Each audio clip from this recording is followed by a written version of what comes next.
Naging mabilis naman ang proseso ng eleksyon sa Bukay Abra kung saan 4 na barangay ang kabilang sa areas of concern. May ulat si Ivy Hernando.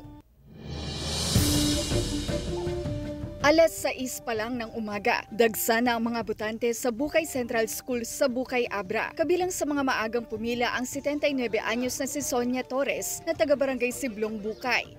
Nakapudpudot dito yung amin, ma'am. Pudno ti pudo na so nga. Idi na damag ko dirabi nga umuna ti senior so nga imuna ak ma'am. Tapno iwas high blood.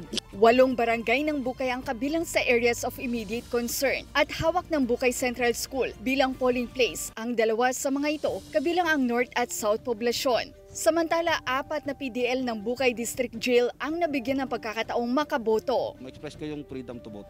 Freedom ko kahit nasa pihitan ako.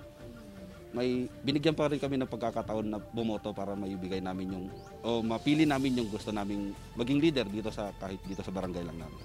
Nabigyan daw sila ng court order. Ang option dyan, meron yung sinasabi ng COMELEC na sila mismo ang pupunta doon sa jails. Pero sa atin kasi sa Bukay District Jail, dito sa Abra, 11 ang PDL voters natin.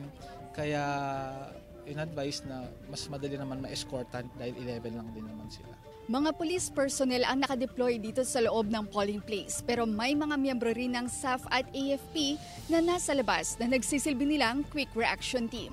Bago magtanghali, halos mabibilang na lang ang mga dumarating na botante sa eskwelahan. Mula sa Abra, kasama si Norman Raca, Ivy Hernando, 1 North Central Luzon.